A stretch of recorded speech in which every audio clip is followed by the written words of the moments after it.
ఈ ఔషధం మొదలు వాడితేనైనా ఈ మన అమ్మాయిలో ఉన్న భయం పోతుంది అని చెప్పి అనసూయ వాళ్ళమ్మ అడవికి సోపం ఉన్న చోటికి వస్తారు. అక్కడ ఈ అమ్మాయికి ఉన్న తపన సీతాపహరణ, అది ఈరోజు మనం చెప్పుకుందాం మేడం మాస్టర్స్. సీతాపహరణ గురించి ఈ 14 ఏళ్ళ అరణ్యవాసంలో చివరిది సంవత్సరం వస్తుంది. ఇంకా పంచవటి అనేది చాలా సుందరమైనది. రకరకాల పక్షులు జంతువులతో ఉంటుంది. ఎందుకంటే ఆ ప్రదేశం అక్కడ ఉండడానికి కారణము మన సీతమ్మే, మన రాముల వారే గోదావరి నదమ్మకి ఆశీస్సులు అందిస్తారు, సమృద్ధిగా ఉండుగాక అని. ఆ ఆశీస్సుల బలంతో రాక్షసులు రావణుల సైన్యము ఆ నదీ జలాలను మాయం చేస్తుంటారు అన్నమాట. ఎంత శక్తిని ఉపయోగించినా కానీ గోదావరి నదమ్మ ఇంకా పొంగిపోతుంటుంది. అంటే నీటి జలాలు పెరుగుతాయా కానీ తక్కువ. చుట్టుపక్కల గ్రామాలన్నీ కూడా వ్యవసాయంతో కలకలాడి ఇదంతా జలం వచ్చేస్తుంది. ఇంకా ఈ అమ్మాయిని వివాహం చేయాలి కదా. సీతామాత దగ్గర పనిచేసే పరిచారిక సోమ, ఆమె బతికే ఉంది. ఆ అమ్మాయికి మాత ఎన్నో ఔషధ గుణాలు ఉన్న మొక్కల గురించి ఈ ఔషధ గుణాలు మొక్కలు వాడితేనైనా ఈ మన అమ్మాయిలో ఉన్న భయం పోతుంది అని చెప్పి అనసూయ వాళ్ళమ్మ అడవికి సోపం ఉన్న చోటికి వస్తారు. అక్కడ ఈ అమ్మాయికి ఉన్న తపన సీతాపహరణ, అది ఈరోజు మనం చెప్పుకుందాం మేడం మాస్టర్స్. సీతాపహరణ గురించి ఈ 14 ఏళ్ళ అరణ్యవాసంలో చివరిది సంవత్సరం వస్తుంది. ఇంకా పంచవటి అనేది చాలా సుందరమైనది. రకరకాల పక్షులు జంతువులతో ఉంటుంది.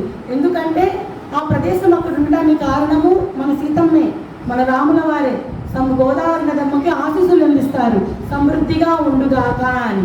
ఆ ఆశీస్సుల బలంతో రాక్షసులు రావణుల సైన్యము ఆ నదీ జలాలను మాయం చేస్తుంటారు అన్నమాట. ఎంత శక్తిని ఉపయోగించినా కానీ గోదావరి నదమ్మ ఇంకా పొంగిపోతుంటుంది. అంటే నీటి జలాలు పెరుగుతాయా కానీ తక్కువ. చుట్టుపక్కల గ్రామాలన్నీ కూడా వ్యవసాయంతో కలకలాడి ఇదంతా జలం మన శ్రీరాముడు సీతామారులను చదవనీయకుండా వాళ్ళని ఆమె తెచ్చిన ఆహారము ఆ ఋషికుమారులకు పెట్టి ఆమె ఏది చెప్తే ఆ పని చేసేటట్లుగా తయారు చేసుకుంటుంది అన్నమాట. ఋషి గురువులను కూడా అలానే ఆ ఋషి గురువులు కూడా భోజనం పెట్టడం వల్ల ఆమె మాయలో పడి ఆమె ఏది చెప్తే అదే కరెక్ట్ అని పరుగులు తీస్తుంటారు. ఇదంతా గమనించిన చంద్రిక చెప్తుంది, ఋషివర్య ఈ మాయా స్త్రీ మంచిది కాదు, మీరు గమనించండి అంటే, కాదు దేవతా స్త్రీ అంటుంది. ఎక్కడైతే ఈయన ధ్యానం చేసి ఈవిడ దేవతా స్త్రీ కాదు మాయాస్త్రీ అని అనుకుంటాడో అని ఆ మాయాస్త్రీకి అర్థమైపోయి ఈ ఋషివర్యను తీసుకెళ్ళిపోయి చంపేస్తుంది. అది తెలిసిన నా భర్త చనిపోయాడే అని చంద్రిక తెలుస్తుంది. ఇక ఏడుస్తుంది మాట పార్వతి మా విగ్రహం దగ్గర. నా జీవితంలో ఎవరూ లేరు, నా భర్త లేడు, నాకు పిల్లలు లేరు, ఇక్కడ చదువు నేర్పించడానికి చదువును నేర్పించడానికి శిష్యులు లేరు, ఇంత అడవిలో నేను ఒక్కదానే ఉన్నాను. నేను ఏ ముఖం పెట్టుకొని నా గురువుల దగ్గరికి వెళ్ళాలి. నా గురువులు నాకు ఒక బాధ్యత అప్పగించారు. ఎలాంటి బాధ్యత అంటే ఇక్కడ శిష్యులకు విద్యను అభ్యసించమని. ఇక్కడ మా వారు చేసిన పనికి ఏ ముఖం పెట్టుకొని నా గురువుల దగ్గరికి వెళ్ళాలి అని చెప్పి ఏడుస్తూ ఉంటుంది మాట. అప్పుడు సీతామాత తన చుట్టూ ఉన్న కాంతితో కొంత కాంతి ఇచ్చి, చంద్రిక నువ్వు చాలా శక్తివంతురాలివి, నీలో ఎంతో ధైర్యం ఉంది కాబట్టి ఈ చిట్టడవిలో ఈ ఒక్కదానే ఉండగలిగావమ్మా, అది ఎవరి వల్ల సాధ్యం కాదు. ఇంత శక్తితో ఉన్నావంటే నువ్వు ఎంతో శక్తి స్వరూపినివి, నువ్వు బాధపడద్దు తల్లి అంటే, లేదమ్మా నువ్వు చూస్తున్నావు కదా నాకు ఎవ్వరు లేరు, నేను ఏ ఆశ పెట్టుకుని ఈ జీవితాన్ని ముందుకు సాగించమంటావు అని ఏడుస్తుంది. నువ్వు గుర్తుపెట్టుకోమ్మా, ఇక్కడ నువ్వే కాదు, ఇక్కడ చుట్టుపక్కల ఉన్న ఆశ్రమాల్లో కూడా ఋషిపత్నులు ఋషులను కోల్పోయారు, వాళ్ళ బిడ్డలను కోల్పోయారు. వాళ్ళకి నువ్వు ధైర్యం చెప్పాలి. నీవు శక్తిని కూడబెట్టుకో, ధ్యానం చేసి ధ్యాన సాధనలు చేసి నువ్వు శక్తిని కూడబెట్టుకొని వాళ్ళకి నువ్వు ధైర్యం చెప్పాలి. చంద్రిక నాలో శక్తిని కొంచెం ఇస్తానని చెప్పి ఆ చంద్రికకు ఆ మాత యొక్క ధైర్య సాహసాలతో చంద్రిక ధ్యాన సాధనలు చేస్తుంది. నీకు రానున్న రోజుల్లో నీ భర్త కూడా నీ దగ్గరకు వస్తాడు అని చెప్పి ధైర్యం చెప్తుంది. చెప్పగానే సరేనమ్మా నేను ధ్యాన సాధనలు కొనసాగిస్తానని చెప్పి ధ్యాన సాధనలు కొనసాగిస్తుంది. ఇంకా కొన్ని రోజులకు రాముల వారు ఆశ్రమంలో చెప్తాడు మాతతో, నేను ఒక ఆశ్రమానికి వెళ్తే అక్కడ గురువులు చెప్తున్నారు, ఈ పంచవటిలో ఒక మాయా స్త్రీ ఉందంట. ఆ మాయా స్త్రీ ఋషికుమారులను చదవనీయకుండా వాళ్ళని తనతో పాటు తీసుకొని వెళ్ళి చంపేస్తుందంట. అయ్యో ఇక్కడ ఋషికుమారులు అందరూ చనిపోతున్నారే, ఇక్కడున్న పిల్లలను కూడా ఎక్కడ చంపుతుందా అని వాళ్ళని మేము వాళ్ళ ఇళ్లకు పంపించేశాము. మేము విద్యాభ్యాసం నేర్పించట్లేదు రామా, ఆ మాయ స్త్రీని నువ్వే కనిపెట్టాలి అని చెప్పి ఋషులు రాముల వారిని వేడుకుంటారు అన్నమాట. ఆ మాటలన్నీ కూడా సీతమ్మకు లక్ష్మణుల వారికి చెప్తాడు. ఇక్కడ మాయా స్త్రీ తిరుగుతుంది. ఆ మాయా స్త్రీ ఎలా తిరుగుతుందంటే తన చేతిలో ఒక పాత్ర ఉంటుంది, ఆ పాత్రలో భోజనం ఉంటుంది. ఆ భోజనం ఎవరైతే తింటారో ఆమె మాయలో పడిపోతున్నారు, చాలా జాగ్రత్తగా ఉండండి. మీరు సీతకి పదే పదే హెచ్చరిస్తారు రాముల వారు. నేను కానీ లక్ష్మణుల వారు కానీ కుటీరంలో ఉంటేనే నువ్వు సమీపంలోనే తిరగాలి, నువ్వు ఒక్కదానివి ఎక్కడికి వెళ్ళకూడదు, నువ్వు చాలా జాగ్రత్త అని చెప్పి పదే పదే చెప్తాడు అన్నమాట రాముల వారు. సరే రామా, నువ్వు ఎక్కడికి వెళ్ళను, నేను ఇక్కడే ఉంటాను, నేను మాటిస్తున్నానని చెప్పి సీతమ్మ మాటిస్తుంది. ఒకరోజు ఈ రాక్షసుల దాడులు పెరిగిపోతుంటాయి అన్నమాట. ఆ రాక్షసుల దాడులు పెరిగిపోతుంటే వాళ్ళని సంహరించాలని చెప్పి రాముల వారు లక్ష్మణుల వారు వెళ్తారు, ఇద్దరు వెళ్తారు. మాత చూసుకుంటుంది, వంటగదిలో నీరు ఉండదు. అయ్యో వాళ్ళు వచ్చేసరికి అలసిపోయి ఉంటారు, నేను అన్నం వండాలి, భోజనాన్ని సిద్ధం చేయాలి, ఇక్కడ నీరేమి లేదు, గోదావరి నదమ్మ ఎక్కడో లేదు, దగ్గరలోనే ఉంది కదా, నేను వెళ్ళి ఆ నదిలో నీరు తీసుకొస్తానని చెప్పి ఆ కొండ తీసుకొని వెళ్తుంది నదమ్మ దగ్గరికి. వెళ్ళంగానే ఆ మాత ఆ కొండని లోపల పెట్టంగానే మామూలుగా అయితే ఆ లోపల ఉన్న చేపలు కాసేపు మాతతో మాట్లాడుకోవాలని ఆమె చేతులకు వచ్చేస్తాయి అన్నమాట. చేపలు మాతతో మాట్లాడి మాతతో ఆటలాడుకుని వెళ్ళిపోతుంటాయి. ఇంకా ఏంటి ఈరోజు చేపలు నా దగ్గరికి రాలేదు, ఎందుకు ఇలా జరుగుతుంది అని చెప్పి గోదావరి అమ్మ నదిని సీతమ్మ వారు అడుగుతారు అన్నమాట. అడిగితే గోదావరి మనకి చెప్తుంది, అమ్మా ఈరోజు యుద్ధం జరిగింది కదా, ఆ యుద్ధంలో రావణుని సైన్యాధ్యక్షుడు, ఆ సైన్యానికి అధిపతి, ఆ అధిపతి చనిపోయాడమ్మా. ఆ సైన్యాధిపతి చనిపోవటం వల్ల ఈ రోజున రావణాసురుడిలో ఇంకా కోపం పెరిగిపోయి ఈ నదులలో ఉన్న నీటిని మాయం చేసేస్తున్నాడు, ఇక్కడ ఉన్న వృక్షాలను కూడా మాయం చేసేస్తున్నాడు. అంత కోపంతో ఉన్నాడు ఆ రావణాసురుడు. అందుకే ఎక్కడ ఈ చేపలని కూడా హింసిస్తాడా అని చెప్పి నది లోపలికి వెళ్ళి దాక్కుంటున్నాయి, అవి బయటికి రావటం లేదు ఆ రావణాసురుడికి భయపడి అని గోదావరి మనకి చెప్తుంది. అవునా అమ్మా, సరే నేను వెళ్తాను, రాముల వారు లక్ష్మణుల వారు వస్తారు, నేను ఎక్కువసేపు ఉండకూడదని చెప్పి గబా ఆ నీరు తీసుకొని వెళ్ళిపోతుంది కుటీరానికి వెళ్ళిపోగానే సీతామాత రాముల వారికి భోజనం వడ్డించామని అన్ని సిద్ధం చేస్తుంది అన్నమాట. రాముల వారిని చూడంగానే అసలు ఎన్నో గాయాలు, లక్ష్మణుల వారికి కూడా గాయాలు. అయ్యో ఏంది ఇంత ఇబ్బంది పెట్టారా రాక్షసులు, ఎన్నడూ లేదు, అసలు ఆ గాయాలు ఏంటి, రక్తం కారిపోతుంది, నేను వెళ్ళి ఔషధ గుణాలు ఉన్న మొక్కలు తీసుకొస్తాను, ఈ రక్తం ఏరులై పారుతుంది రామా అంటే చెప్తాడు మన రాముల వారి.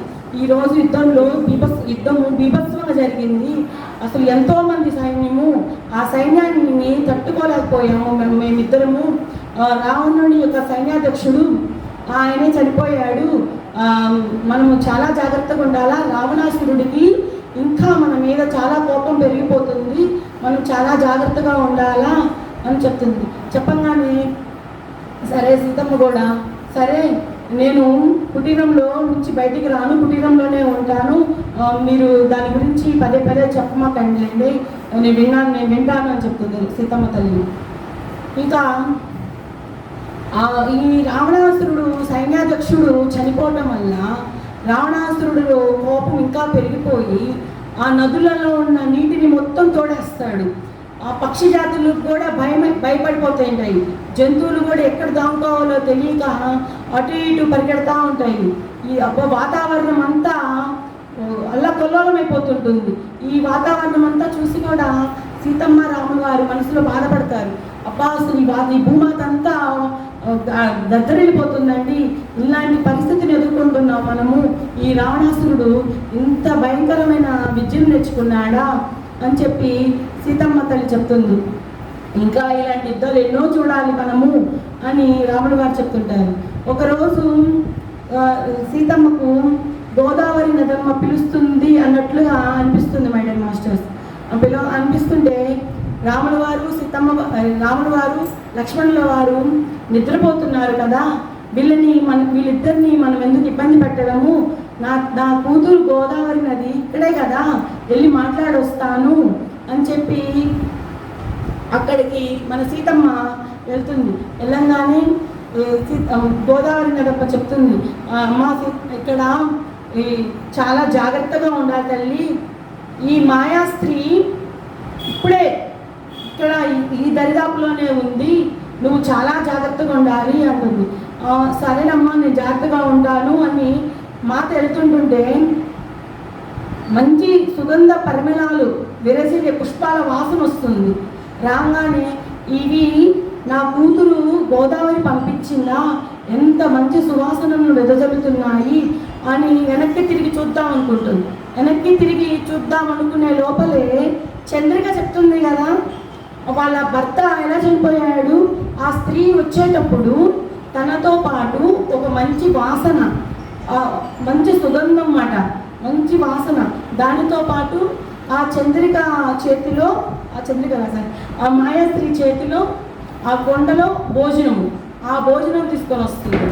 అమ్మో ఇక్కడికి వస్తుంది, శూర్పణకు వచ్చేసేసింది, గోదావరి నది నా కూతురు కూడా చెప్పేసింది, కుటీరంలో రాముల వారు లక్ష్మణుల వారే ఉన్నారు, వాళ్ళని నేను కాపాడుకోవాలి, ఇప్పుడే పరిగెత్తుకుంటా వెళ్ళి వాళ్ళని కాపాడుకుంటాను, ఈ మాయాస్త్రీని ఎదుర్కోవాలి అని చెప్పి గబా వెళ్తుంది మేడం మాస్టర్స్. వెళ్ళంగానే అమ్మయ్య వీళ్ళు రామలక్ష్మణులు బయటే ఉంటారు. అమ్మయ్య ఇక్కడ మాయాస్త్రీ అయితే రాలేదు కానీ వాసనలు వస్తున్నాయి, ఆ సుగంధము ఆ వాసనను పోగొట్టాలి, ఈ వాసనని ఏమైనా పోగొట్టాలి అని చెప్పి వంటశాలలో రకరకాల పుష్పాలు, ఆ నేలని సుగంధ ద్రవ్యాలతో తుడవటము, భోజనంలో కూడా సుగంధ ద్రవ్యాలు కలిపొస్తున్న వంటలు తయారు చేయటము అలా చేస్తుంది. రాముల వారు లక్ష్మణుల వారు బయట కూర్చొని ఉంటారు. ఇంకా ఆ మాయాస్త్రీ కుటీరం వైపే వస్తుంటే లక్ష్మణుల వారికి ఆ మంచి సుగంధము పరిమళము, ఇప్పుడే పువ్వు పుష్పించిందా అన్నట్టుగా ఆ పువ్వు పరిమళిస్తుంది మాట, ఆ వాసన వస్తుంది ఆ లక్ష్మణుల వారికి. రాముల వారిని అడుగుతాడు, అన్నయ్య ఇక్కడ మంచి వాసన వస్తుంది కదా, ఇక్కడిక్కడే ఏదో పుష్పము పరిమళిస్తున్నట్టుంది, చాలా బాగుంది వాసన అని చెప్పంగానే ఆ మాయాస్త్రీ చేతిలో కొండలో ఉన్న భోజనంతో సహా ఆ రాముల వారి దగ్గరికి లక్ష్మణుల వారి దగ్గరికి వస్తుంది. ఇంకా మాత చూస్తుంది మాట, వంటగదిలో నుంచి చాటుగా చూస్తుంది, ఏం చేస్తుంది ఈ స్త్రీ మనం చూడాలి. వచ్చిన ఆ మాయాస్త్రీ చెప్తుంది, నేను ఇక్కడే చాలా కొంచెం దూరంలోనే మా నాన్నగారు పెద్ద బ్రాహ్మణుడు, మా నాన్నగారి దగ్గర ఎంతోమంది ఋషికుమారులు వచ్చి విద్యను నేర్చుకోవడానికి వస్తున్నారు, నాకు మా నాన్నగారు చెప్పారు ఏంటంటే ఇక్కడ ఇద్దరు ఋషికుమారులు ఉన్నారు, వాళ్ళకి భోజనము వడ్డించి ఇవ్వమని చెప్పారు, నేను నా చేతులతోనే నేను చాలా బాగా ప్రేమతో వండాను ఈ భోజనాన్ని మీకు ఇవ్వడానికి, మా నాన్న గొప్ప పండితుడు, పెద్ద బ్రాహ్మణుడు, మా నాన్న మించిన బ్రాహ్మణుడే లేడు అని చెప్పి చాలా గొప్పగా చెప్తుంది. చెప్పి ఆ పాత్రను లక్ష్మణుల వారి చేతిలో పెట్టడానికి చూస్తుంది మాట. ఇంకా మాత గదిలో చూస్తుంది కదా ఈ స్త్రీ ఏం చేస్తుందో చూడాలి అని. ఎప్పుడైతే ఆ పాత్ర లక్ష్మణుల వారి చేతిలోకి వెళ్తుందో అనగానే గబా బయటికి పరిగెత్తుకుంటా వచ్చి ఆ పాత్రను తను తీసేసుకోగానే ఈ మాయా స్త్రీలో ఈర్ష, నేను ఇస్తుంది లక్ష్మణుల వారికి, తీసుకుంది సీతామాత. ఇంకా అంటది, నేను ఇక్కడ అనుకున్నాను ఇద్దరు ఋషికుమారులు ఉన్నారనుకున్నా, కానీ ఇక్కడ మీకు పని చేసి పెట్టడానికి సేవకురాలు ఉందా అని అవహేళన చేస్తుంది మన సీతమ్మను. అవహేళన చేస్తే రాముల వారికి అర్థమయ్యి రాముల వారు చెప్తాడు, ఈవిడ ఇక్కడ మాకు పనిచేసే సేవకురాలు కాదు, నా భార్య సీత. ఆవిడ అనుమతిస్తేనే నువ్వు కుటీరం లోపలికి రావాలి, ఆవిడ అనుమతి కావాలి నువ్వు లోపలికి రావాలంటే అని చెప్తాడు రాముల వారు. ఇంకా ఆ మాటలతో మన సీతమ్మ చెప్తుంది, అతిథి దేవో భవ. అతిథి దేవో భవ అంటే ఎంతటి వాళ్ళైనా లోపలికి తీసుకొచ్చి సపర్యలు చేయాల్సిందే. వచ్చింది మాయాస్త్రీ అని సీతమ్మకు తెలుసు, కానీ అతిథి దేవో భవ కదా, అందుట్లో స్త్రీవి, నువ్వు స్త్రీవి, రా లోపలికి రా అని చెప్పి లోపలికి రమ్మంటుంది ఆ స్త్రీని. ఆ లోపలికి రాగానే, ఈరోజు నేను వండిన ఆహారాన్ని పెట్టు, నేను ఎంతో కష్టపడి ప్రేమతో తెచ్చాను ఈ భోజనాన్ని, మీరు పెట్టండి అని చెప్తాగానే రాముల వారు కూడా, సీత ఈరోజు నువ్వు వండిన ఆహారంతో పాటు ఈ స్త్రీ తెచ్చిన ఆహారాన్ని కూడా పెట్టు అని చెప్తారన్నమాట. చెప్పంగానే సరే మీరు కూర్చోండి నేను తెస్తానని చెప్పి మాట ఆ కుండలో ఉన్న ఆహారాన్ని గబా గబా ఆ వంటగది పక్కన ఉన్న చెట్లలో కింద పోసేసి ఆ మాయాస్త్రీ తెచ్చిన కుండలో మాత వండిన ఆహార పదార్థాలు తీసుకొని వచ్చి వడ్డిస్తుంది మాట. వడ్డిస్తుందని అక్కడ మన సీతమ్మ తినదు, వచ్చిన మాయాస్త్రీ తినదు. తింటుంది ఎవరు? రాముల వారు, లక్ష్మణుల వారు.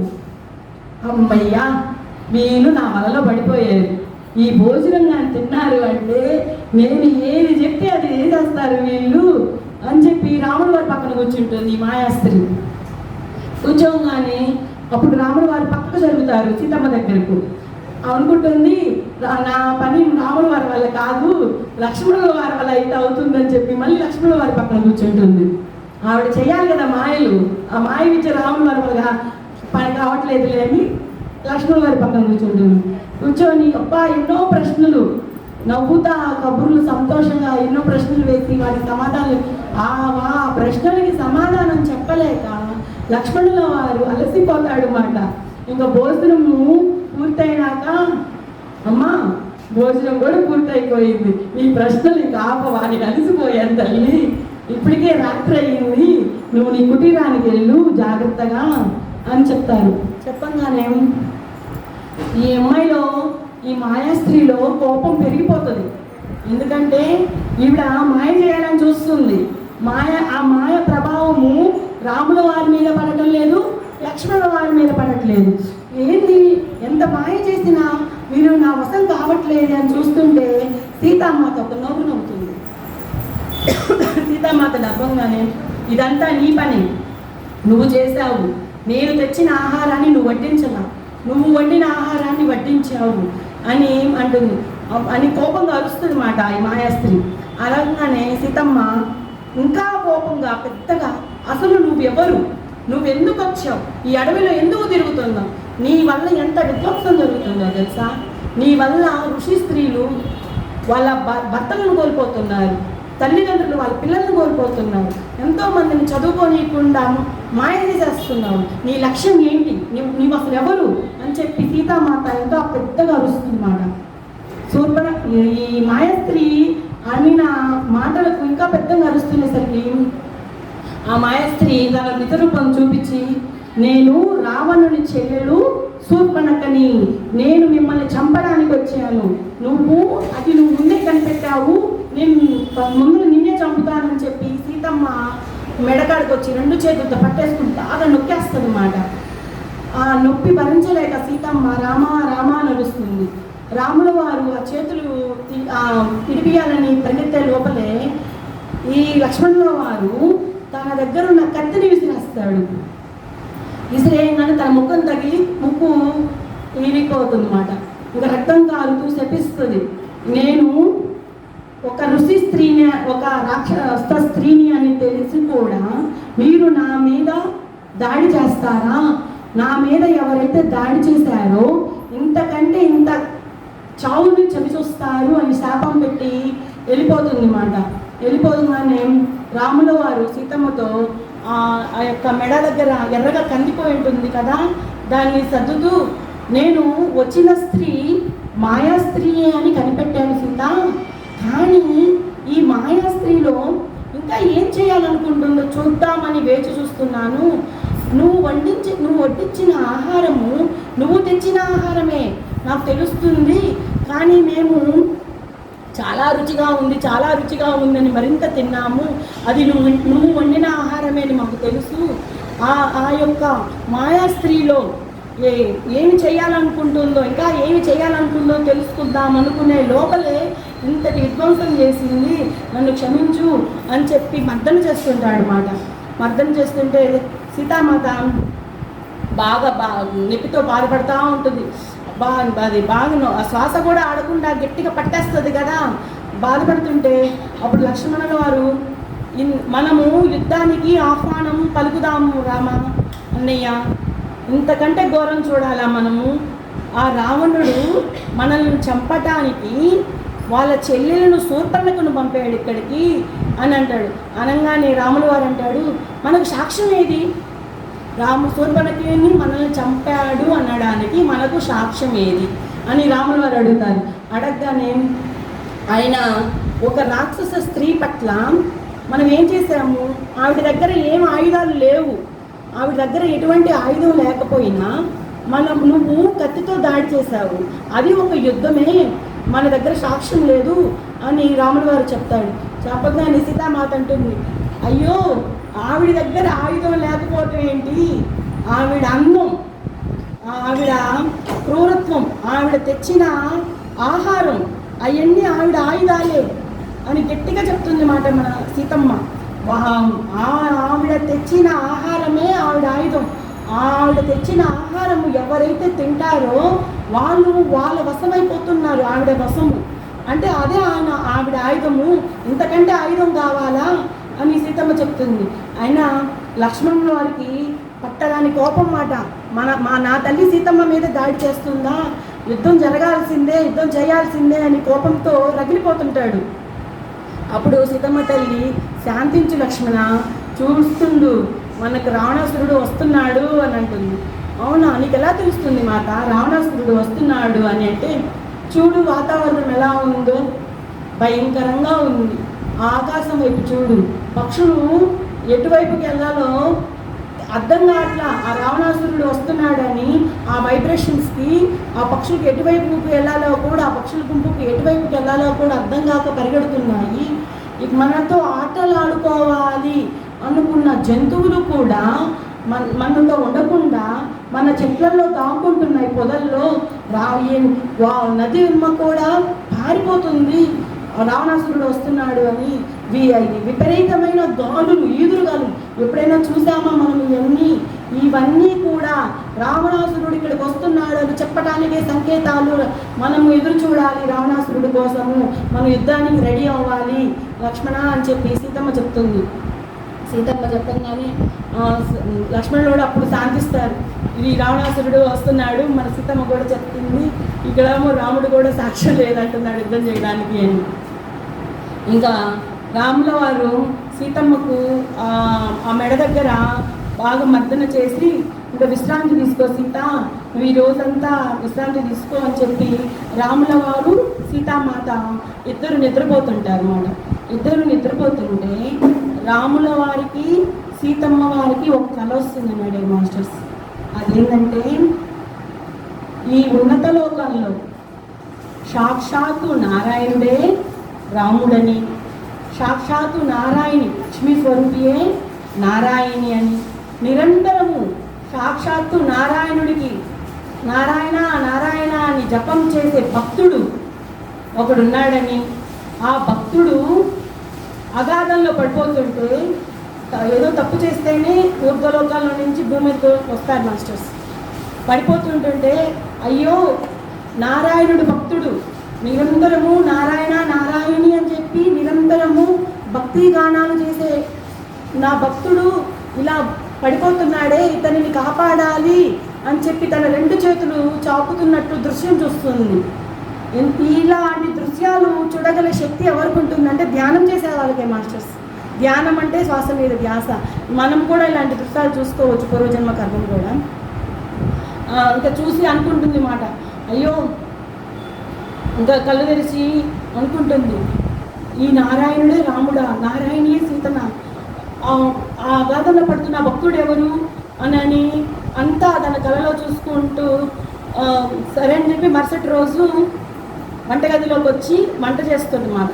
వంట చేస్తూ ఇంకా మాత పక్షులకి గింజలు పెడుతుంది మాస్టర్స్.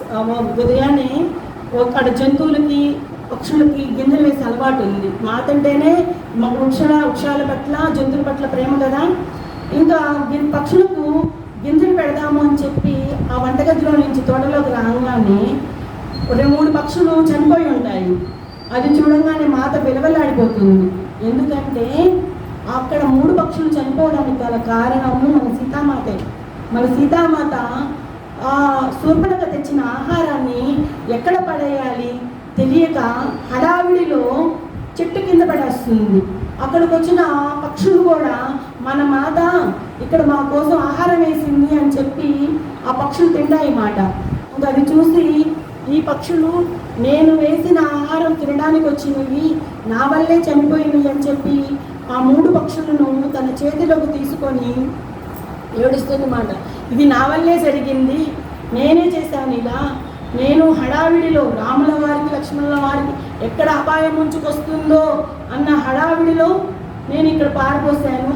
ఇక్కడ నేను పారబోయకుండా ఉన్నట్లయితే మీరు తినేవాళ్ళు కాదు, మీరు ఇలా చనిపోయేవాళ్ళు కాదు, నన్ను క్షమించండి అని చెప్పి ఆ పక్షులను తన చేతిలోకి తీసుకొని ఏడుస్తూ ఉంటుంది మాట.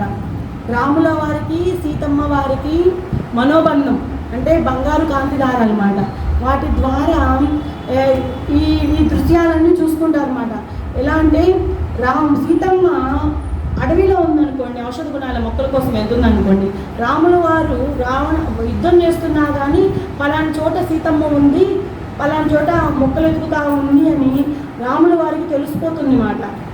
ఈ బంగారు కాంతి ద్వారా అనమాట, మనోబంధం అంటారు దాన్ని.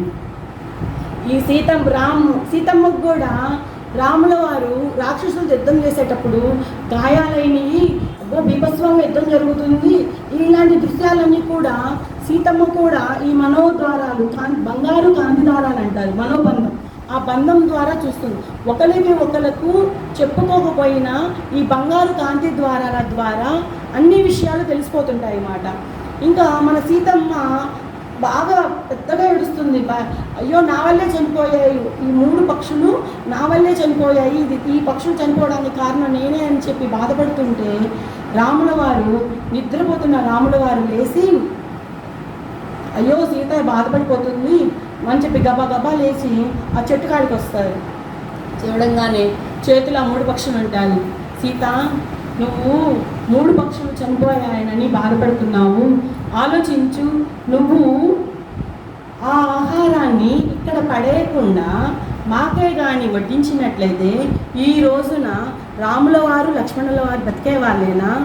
నువ్వు ఎంతో తెలివిగా ఆలోచించావు, నువ్వు ముందే కనిపెట్టావు. ఆ స్త్రీ తెచ్చింది విషాహారము, మంచి ఆహారం కాదు అని కనిపెట్టావు. నువ్వు ఎంతో ధ్యానివి. నువ్వు ఆ పక్షులు చనిపోయాయని ఏడుస్తున్నావు.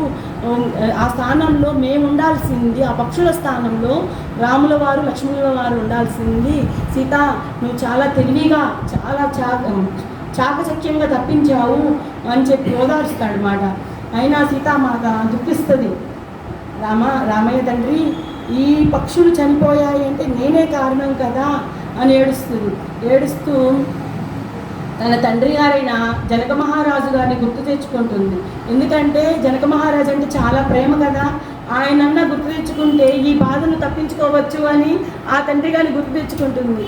అసలు మీకు తెలుసా, రావణుడికి ఇంత శక్తి లేదండి. రావణుడు ఎలా తయారయ్యాడంటే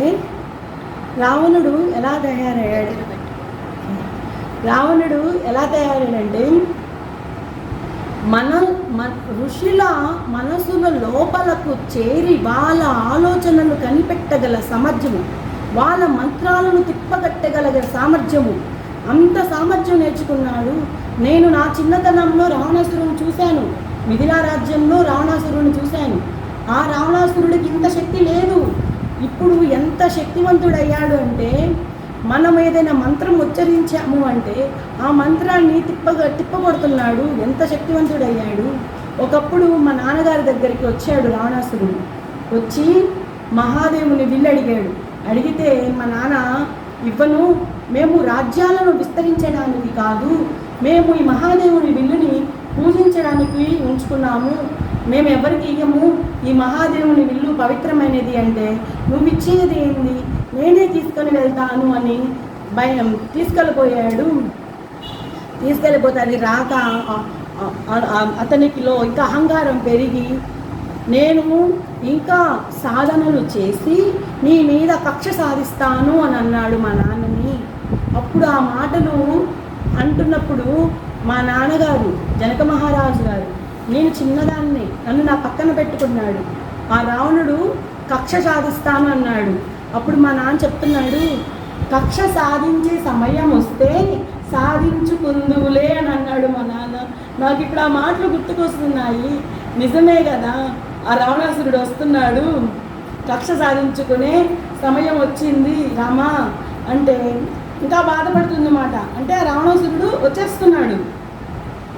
బాధపడుతుంటే రామయ్య తండ్రి చెప్తాడు, నువ్వు నేను వేరు కాదు, నువ్వు ఎక్కడున్నా నేను అక్కడుంటా, మనల్ని ఇద్దరిని విడదీసేది ఏ శక్తికి లేదు, ఈ ప్రపంచానికే లేదు సీత, నేను నీకు మాటిస్తున్నాను, నువ్వు ఎక్కడుంటే నేను అక్కడే, నువ్వు ఇలాంటి గుర్తుపెట్టుకొని బాధపడద్దు, నీకు నేనున్నాను. అసలు నీకు ఎంత గొప్ప ధ్యానం చేసి మనము ఈ 14 సంవత్సరాల పాటు, ఇది చెట్టు సంవత్సరం అన్నమాట, ఈ అరణ్యంలో ఎంతమంది ఋషులు ఆ చేసిన ధ్యాన ఫలాలన్నీ నీకే ఇచ్చారు. ఎందుకు? వాటిని సద్వినియోగం చేసుకునే అవకాశం, ఆ శక్తి కూడా నీకే ఉంది అని చెప్పి ఆ ఋషులు నీకే ఇచ్చారు. నువ్వు విశ్వసించు, నీకేమీ కాదు, నువ్వెక్కడుంటే నేనే అక్కడ అని చెప్పి సీతమ్మను ఓదార్చుతాడు అన్నమాట. ఓదార్స్తే ఇంకా వెళ్ళి సీతమ్మ తల్లి భోజనం తయారు చేసి వడ్డించి పెడుతుంది. ఇంకా మరుసటి రోజు గోదావరి నదమ్మ పిలుస్తుంది సీతమ్మను. పిలిస్తే నా కూతురు పిలుస్తుంది, ఇక్కడ రాముడు లక్ష్మణులు వారు నిద్రపోతున్నారు, నేను వీళ్ళని ఇబ్బంది పెట్టకుండా వెళ్ళి వాళ్ళని కలవాలి అని చెప్పి, నదమ్మని కలవాలి అని చెప్పి వెళ్తే గోదావరి నదమ్మ చెప్తుంది, మాత రావణాసురుడు వచ్చేసాడు అని చెప్తుంది. అవునమ్మా, వస్తున్నాడు, తెలుస్తున్నాయి, ప్రకృతి వాతావరణం అంతా మారిపోతుంది, అతను నేను ఎదుర్కోవాలమ్మా అంటే, అతన్ని ఎదుర్కోవాలి అంటే ఇక్కడ పంచవటిలో కాదు అంటుంది గోదావరమ్మ. అనగానే పంచవటిలో కాదా, మరి ఇంకెక్కడ అని అడుగుతుంది. అది రావణుని రాజ్యం లంకలో అని చెప్తుంది మాట. ఆ మాటలు వినంగానే, ఏందమ్మా ఇక్కడ కాదంటున్నావు, రావణుని రాజ్యంలో లంకలో అంటున్నావు ఏంటి అంటే, గోదావరి నదమ్మ చెప్తుంది మాట. రావణాసురుడు ఎలా తయారయ్యాడంటే, అతనిలో ఈర్ష, ద్వేష, అసూయాలు, అహంకారం ఇవన్నీ పెరిగిపోయి అతను అతనే మర్చిపోయాడు. అతనికి కూడా ప్రేమ ఉంది, ఆ ప్రేమ ఎక్కడో మనసులో లోతుల్లో పాక్కుని ఉంది. ఆ ప్రేమను నువ్వు వెలికి తీయాలి అంటే నువ్వు అక్కడికే వెళ్ళాలమ్మా అని అంటుంది. అదేంటమ్మా, రాముల వారిని విడిచి నేను ఉండలేను, రాముల వారు కూడా నన్ను విడిచి ఉండలేడు, లంకలోకి వెళ్ళాలంటున్నావు అని చెప్పి మాత బాధపడుతుంది మాట. అంటే చెప్తుంది మాత గోదావరమ్మ, ఎందుకంటే అమ్మా ఇక్కడ అరణ్యంలో మీరు రాక్షసులను చంపుకుంటూ వచ్చారు, ఇక్కడ భూమాత సస్యశ్యామలం అయిపోయింది. అక్కడ రావణుని లంకలో ఎంతోమంది ఋషిపత్నులు వాళ్ళు నీ కోసం ఎదురు చూస్తున్నారు. అక్కడ భూమాత అంతా దద్దరిల్లిపోతుంది, అక్కడ భూమాత విలవిల్లాడిపోతుంది, నన్ను రక్షించే వాళ్ళు లేరా అని చెప్పి ప్రాధాయపడుతుంది. నువ్వు అక్కడికి వెళ్తేనే అది సాధించగలుగుతావమ్మా అని చెప్పి, నేను నా మాతను గోదావరమ్మ చెప్తుంది మాట, నేను నా మాతను లంకలోకి వెళ్ళమని చెప్తున్నానని చెప్పి బాధపడుతూ ఆ గోదావరి నదమ్మ అదృశ్యమైపోతుంది. ఈ మాటలు వింటున్న సీతమ్మ ఆ గోదావరి నది ఒడ్డునే కూర్చొని ఇది ఎలా సాధ్యము? రాముడిని విడిచి నేను ఒక క్షణం కూడా ఉండలేను. ఒకవేళ అక్కడికి వెళ్ళినట్లయితే నేను ఎన్ని కష్టాలు పడుతున్నానో, ఎన్ని ఇబ్బందులు పడుతున్నానో అవి చూసైనా రాములు వారు ఉండగలుగుతారా? ఇది ఎందుకు అని చెప్పి ఏడుస్తూ కన్నీరు కారుస్తూ ఆ గోదావరి నదమ్మ ఒడ్డు దగ్గరే ఉంటుందన్నమాట. నేను చెప్పాను కదా, మనోమయ కోసం, మనోమయ బంధం అంటే బంగారు కాంతి దారాలు. రాముల వారికి సీతమ్మల వారికి కనెక్షన్ ఉంటుందన్నమాట. సీతమ్మ ఎక్కడ ఏ చేసినా రాముల వారికి తెలుస్తుంది. రాములు వారు చూస్తారు ఇదంతా. సీత గోదావరి నది ఒడ్డు నుండి ఏడుస్తుంది, దానికి కారణం తెలుసుకోవాలి అని చెప్పి పరిగెత్తుకుంటా వచ్చి అడుగుతాడు. సీతమ్మ కూడా అమ్మో రాములు వారు వస్తున్నారు, నేను ఏడ్చానంటే ఆయన తట్టుకోలేడు అని చెప్పి గబగబ కన్నీరు తుడుచుకుంటుంది. అయినా రాముల వారికి తెలిసిపోతుంది ఇక్కడ సీత బాధపడుతుంది అని తెలిసి అడుగుతాడు, ఎందుకు బాధపడుతున్నావు నువ్వు? నీ బాధకు కారణం ఏంటి అంటే ఏమీ లేదు, నా బాధ కారణం ఏమీ లేదు అని చెప్పి మౌనంగా ఉంటుంది. కాసేపు ఇద్దరు రాముల వారు సీతమ్మ వారిద్దరు మౌనంగా ఉండిపోతారు. ఎందుకంటే ఎలా చెప్పాలి, ఆయన వదిలి లంకా రాజ్యంలోకి వెళ్ళాలి. మౌనంగా ఉండి కాసేపు వీడి ఆ మౌనాన్ని వీడి సీతమ్మ చెప్తుంది, నేను మిమ్మల్ని వదిలి వెళ్ళిపోతే మీరు ధైర్యంగా ఉండగలుగుతారా అంటే అప్పుడు రాముల వారి ధైర్యం చెప్తాడు, అయ్యో సీత, మనము ఎందుకు వచ్చాము ఈ భూమి మీదకు? ఈ భూమాతను రక్షించడానికి. ఈ భూమాత మన గోలల్లా ఈ భూమాతను రక్షించడానికే వచ్చాము. నువ్వు చాలా ధైర్యంగా ఉండు, నీకు ఎన్నో మంత్రాలు తెలుసు. మనకి ఈ అరణ్యవాసంలో ఉన్న ఋషులు నీకు ఈ అవసరం ఉంటుందనే వాళ్ళు చేసిన ధ్యాన శక్తిని, ఆ ధ్యాన ఫలాలని నీకు ఇచ్చారు. నువ్వు ధైర్యంగా ఉండు, నువ్వు ఎక్కడుంటే నేనెక్కడుంటే నువ్వు అక్కడే, నువ్వు వేరు కాదు నేను వేరు కాదు, మన ఇద్దరము ఒకే ఆత్మలము. నువ్వు పదే పదే అదే తలుచుకొని బాధపడద్దు, ధైర్యంగా ఉండు. నిన్ను ఎవరైనా ఎక్కడికైనా తీసుకెళ్ళేంత శక్తివంతుడైనా నేను ఎమ్మటే అక్కడికి వచ్చి నిన్ను తీసుకొస్తాను. అసలు నువ్వు ఆదిపరాశక్తివి, నువ్వు మర్చిపోతున్నావు, నీలో ఉన్న శక్తిని గుర్తు తెచ్చుకో అని చెప్పి రాముల వారు సీతమ్మకు ధైర్యం చెప్తూ ఆ గోదావరి నది మధ్యలోకి వెళ్ళి ఆ నీటిని తీసుకొని చెప్తాడన్నమాట మంత్రం చెప్తూ. సీత ఎక్కడ ఉంటే రాముల వారు అక్కడ, రాముల వారు ఎక్కడుంటే సీతమ్మ వారు అక్కడ. ఈ మమ్మల్ని విడదీసే శక్తి ఈ ప్రపంచానికే లేదు అని చెప్పి ఒక మంత్రాన్ని చెబుతూ ఆ నీటిని, ఆ గోదావరి నీటిని తీసుకొని మాత చేతిలో పెట్టి ఇద్దరూ ఒకేసారి వదిలితే తదాస్తు తదాస్తు అని చెప్పి ఆ గోదావరి నదమ్మ ఆశీర్వాదం ఇచ్చి లోపల అదృశ్యమైపోతుంది. అదృశ్యమైపోతే సీతమ్మకి ఇంకా అర్థమైపోయింది రావణాసురుడు వచ్చేసాడు అని. అది అర్థమైపోయి ఇంకా కొద్ది క్షణాలు రావణాసురుడు రావడానికి బాధపడిపోతుంటుంది మాత.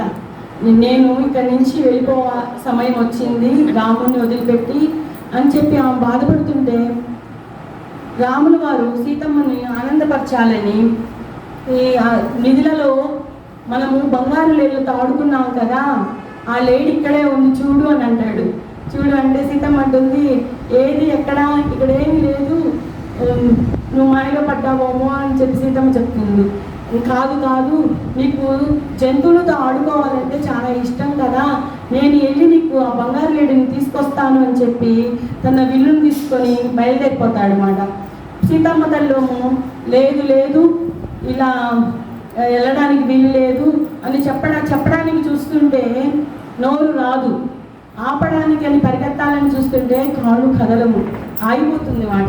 ఎందుకంటే వీళ్ళు వెళ్ళాలి, ఆ సీతమ్మ తల్లి ఆ లంకా రాజ్యంలోకి వెళ్ళాలి, అది డిజైనింగ్ అన్నమాట. ఇంకాసేపటికి లక్ష్మణుల వారు వచ్చి మాత అని పిలవగానే అప్పుడు కదులుతాయి అన్నమాట కాళ్ళు నోరు.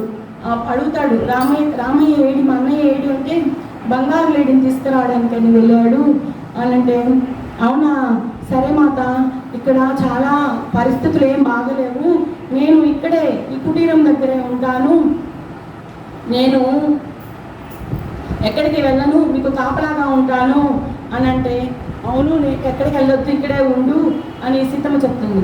ఎంతసేపటికైనా కానీ రాముల వారు కుటీరానికి రాడు. అప్పుడు సీతమ్మలో భయం మొదలవుతుంది. అయ్యో రాముడు ఎంతసేపు అయినా రాలేదే, ఇది ఎలా జరుగుతుంది, ఇలా ఎప్పుడు జరగలేదు, ఎంతోమంది రాక్షసులను చంపినప్పుడు కూడా ఇంత సమయం జరగలేదు, ఇదేదో మాయట్టుంది లక్ష్మణ అంటే లక్ష్మణుల వారు చెప్తారు, రాముడు మా అన్నయ్యకి ఎన్నో విద్యలు తెలుసు, ఎంతటి రాక్షసునైనా చంపి తిరిగి వస్తాడు, అన్నయ్యకి ఏమై ఉండదు, ధైర్యంగా ఉండండి మాత అని చెప్పి ధైర్యం చెప్తుంటాడు అన్నమాట. చెప్తుంటే సీతమ్మకు లక్ష్మణుల వారికి ఒక శబ్దం వినపడుతుంది. రామ్ సీత లక్ష్మణ అని చెప్పి వాయిస్ వినపడుతుంది అన్నమాట.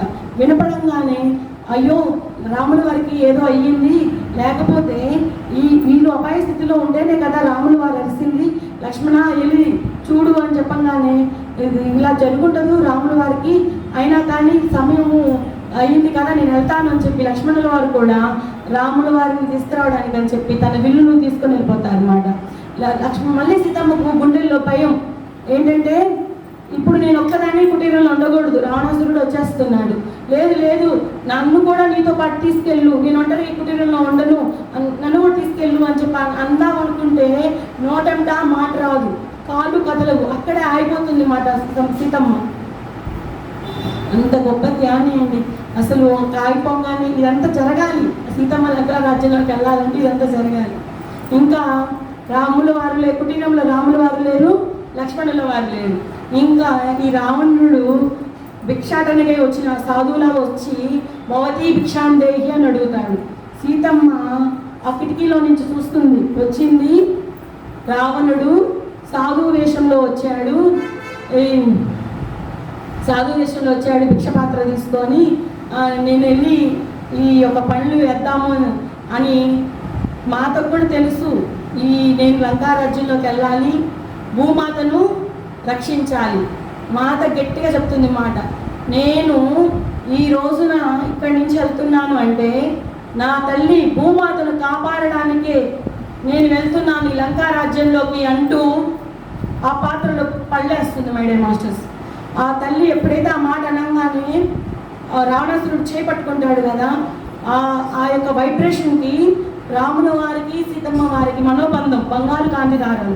అంటే వాళ్ళు ఏమనుకుంటారంటే రాముల వారు సీతమ్మ వారు నువ్వు ఎక్కడ ఉన్నా మనకున్న ఈ మనోబంధం ఈ బంగారు కాంతి దారాల ద్వారా నువ్వు అక్కడ ఎలాంటి పరిస్థితిలో ఉన్నా నాకు తెలిసిపోతుంది, నేను త్వరగా వచ్చి నేను తీసుకువస్తాను అని రాముల వారు చెప్తారన్నమాట. కానీ ఈ రావణుడుకున్న ఈ నెగిటివ్ ఎనర్జీ, రావణాసురుడు ఎంత ఎనర్జీ అండి, ఈర్ష దేశ అసూయ మోహం మొత్తం కమ్ముకొని ఉంది కదా, ఎంతో నెగిటివ్ ఎనర్జీ. ఆ నెగిటివ్ ఎనర్జీకి ఆ బంగారు కాంతి దారాలు తెగిపోవడంతో సీతమ్మకు అర్థమైపోతుంది, అయ్యో ఇప్పుడు మా ఇద్దరి మధ్య మనోబంధం లేదు, నేను ఇప్పుడు లంకారాజ్యంలో ఉన్నానని ఎలా తెలుస్తుంది, ఈ రావణుడు నన్ను తీసుకెళ్తున్నాడని ఎలా తెలుస్తుంది అని చెప్పి బాగా ఏడుస్తుంది మాట. బాధపడిపోతుంటే ఇంకా మళ్ళీ గట్టిగా లాగాలని చూస్తాడు. మాత చెయ్యి పట్టుకునే లోపలే మాత తనకున్న శక్తినంతా ఉపయోగించి, అసలు నువ్వు అనుకుంటున్నావా నువ్వు అపహరిస్తే నేను వస్తున్నాను అనుకుంటున్నావా, లేదు నీ రాజ్యంలోకి నేను ఎందుకు వస్తున్నానంటే నేను నీలో ఉన్న శక్తిని ప్రేమ దాన్ని లేపడానికి వస్తున్నాను, నువ్వు అపహరించడం వల్ల కాదు, రావణ అని చెప్పి తనకున్న శక్తినంతా ఉపయోగించడం వల్ల ఆ మాత నుండి ఒక జ్వాల వచ్చి రావణుడు నెట్టవేయబడితే అప్పుడు రావణుడు అనుకుంటాడు, నేను ఎంతోమంది ఋషిపత్నులను అపహరించాను, వాళ్ళందరూ నా వశమైపోయారు, నేను సీతామాతను చెయ్యి కాదు కదా గోరును కూడా తాకలేకపోతున్నాను అంటే సీతామాత ఎంత శక్తివంతురాలో నాకు ఇప్పుడే అర్థమయ్యింది. ఇప్పుడు కాదు, నేను సీతను పుష్ప విమానంలో తీసుకొని వెళ్ళి లంకా రాజ్యంలో ఎన్నో మాయలు చేసి ఆ మాతను తన వశం చేసుకోవాలి అని అనుకుంటాడు మాట. ఎన్నో మాయలు చేయాలి అని అంటాడు. అని మనసులో అనుకుంటుంటే సీతామాత పదే చెప్తుంది, నువ్వు నన్ను తాకగల శక్తి సామర్థ్యాలు నీకు లేవు రావణ అని చెప్పి నేను సిద్ధమై వస్తున్నాను, ఈ భూమాతను రక్షించడానికి నేను సిద్ధమై వస్తున్నాను రావణ అని చెప్పి పెద్దగా అరుస్తుంది మాట. ఆ మాత నుండి వెలువడే కాంతులకు కూడా రావణుడు ఏం మాట్లాడలేకపోతాడు. నేను ఏదైనా కానీ ఆ లంకా రాజ్యంలోనే చూసుకుందాము అని చెప్పి రావణుడు అంటాడు. ఈ కథ చెప్పినంతసేపు కూడా మన సోమ ఏడుస్తానే ఉంటుంది. ఎందుకంటే మాతకు ఇలాంటి పరిస్థితి వచ్చినప్పుడు నేను అక్కడ లేనే. అంతేకాదు, ఈ రావణుడు ఎప్పుడైతే సీతామాత చెయ్యి పట్టుకుంటాడో అయోధ్య రాజ్యాన్ని కాపాడే, మనం చెప్పుకున్నాం కదా, ఒక జ్యోతిని పెడుతుంది మాత అని, ఆ జ్యోతి కూడా ఆరిపోతుంది. ఇక చూడండి సోమ అనుకుంటుంది, అయ్యో మొన్నటి దాకంటే వాళ్ళ అడవిలో ఎన్ని ఇబ్బందులు పడ్డారో అవన్నీ నేను ఆ జ్యోతిలో చూసుకున్నాను. ఇప్పుడు ఆ రావణుడు ఎప్పుడైతే ఆ మాత చేయి పట్టుకున్నాడో ఈ అయోధ్య వెలుగుతున్నా కూడా జ్యోతిలో కూడా నాకు తెలియట్లేదు, నేను మాత పక్కన లేనే అని చెప్పి ఏడుస్తూ ఉంటుంది మాట. ఈ కథలన్నీ సోమ అనసూయ వాళ్ళ అమ్మకు చెప్తాడు. చెప్పి ఇంకా భోజనం సమయం అయ్యింది, మీరు వెళ్ళి భోజనం చేద్దాం పదండి అని చెప్పి భోజనం చేస్తారు. భోజనం చేసినాక అనసూయ వాళ్ళ అమ్మ కుటీరానికి వెళ్తారు. కుటీరానికి వెళ్ళి అసలు మన అయోధ్య రాజ్యంలో ఏం చెప్పుకుంటున్నారు, రాముల వారు సైన్యంతో వెళ్ళి ఆ రావణాసురుడిని చంపి మాతను తీసుకొచ్చారు అని అనుకుంటున్నారు. ఈ 14 ఏళ్ళ అరణ్యవాసం కూడా కైకేయి రాణి తన పరిచారిక మందర, వాళ్ళు చేసిన మందర వల్ల, మందర చెప్తుంది కదా, కోరికలు కోరుకో భరతునికి పట్టాభిషేకము, రాముల వారికి 14 ఏళ్ళ అరణ్యవాసము, ఇదంతా కూడా కైకేయి మాత వల్లే జరిగింది అని రామాయణంలో చెప్పబడింది.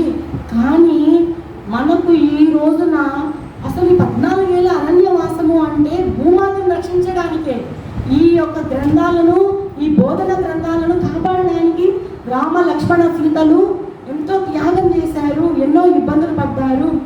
అవన్నీ కూడా ఈ సోమ అక్కడ చుట్టుపక్కల ఉన్న ఆశ్రమంలో ఉన్న ఋషులందరూ వచ్చిన వాళ్ళందరికీ కూడా సీతామాత 14 ఏళ్ళ అరణ్యవాసంలో చేసిన ఈ ఔషధ గుణాలున్న మొక్కల గురించి కానీ, వ్యవసాయం గురించి, ధ్యానం గురించి వచ్చిన వాళ్ళందరికీ చెప్తుంది. అయోధ్య స్త్రీలు కూడా మాత క్షేమంగా రావాలి అని పూజలు చేస్తుంటారు.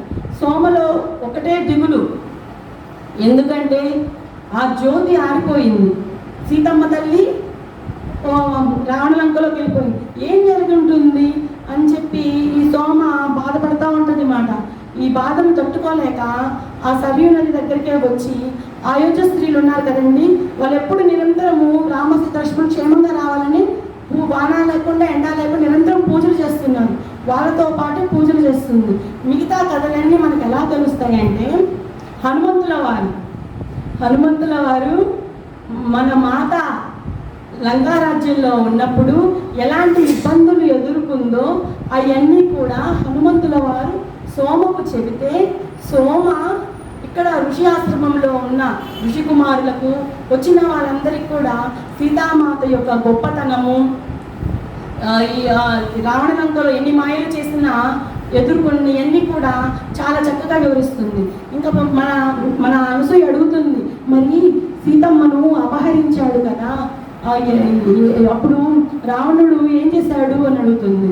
రావణుడు ఇంకా కోపంతో గర్వం పెరిగి ఇంకా సీతమ్మను పట్టుకోవాలని చూస్తే సీతమ్మ ఒక్కసారిగా తనలో ఉన్న శక్తిని అంతా మేల్కొలిపి, రావణ గుర్తుపెట్టుకో, నేను వచ్చింది నీ లంకా రాజ్యంలోకి వచ్చింది నువ్వు నన్ను లాగబట్టి కాదు, నాకు నేనుగా వచ్చాను. ఈ భూమాతను సస్యశ్యామలం చేయడానికి, ఇక్కడ భూమాతను రక్షించడానికి నేను రావాలని కోరుకున్నాను కాబట్టే నేను నీ లంకా రాజ్యంలోనికి వచ్చాను. అంతేకాని నువ్వు నన్ను బలవంతంగా ఇక్కడికి తీసుకురాలేదు, గుర్తు పెట్టుకో అని పదే సీతామాత చెప్తుంది మాట. అంతేకాదు మేడం మాస్టర్స్, సీతామాత ఆ మాటను ఉచ్చరిస్తున్నప్పుడు ఆ ఆది పరాశక్తిలో ఉన్న శక్తిని అంతా ఒక్కసారి వస్తుంది కదా, ఆ యొక్క అగ్ని చుట్టుముట్టడం వల్ల ఈ రావణాసురుడు కూడా నెట్టివేయబడతాడు. అంటే సీతాపహరణ అనేది రావణాసురుడు సీతమ్మను తీసుకెళ్ళలేదు, సీతామాత ఇచ్చ. ఏంటి ఆ ఇచ్చ? భూమాతను రక్షించాలి. అక్కడ లంకలో ఉన్న ఋషిపత్నులు కూడా ఎంతో వేదన కోరికతో ఉన్నారు. వాళ్ళందరినీ కూడా సీతామాత రక్షించాలి అని సీతామాత ఇచ్చ ప్రకారమే ఆ లంకా రాజ్యంలోకి అడుగుపెట్టింది. రావణుడు కూడా తన మాయలను సృష్టిస్తాడు. ఎలాంటి మాయలు అనేవి రేపు చెప్పుకుందామండి మాస్టర్స్.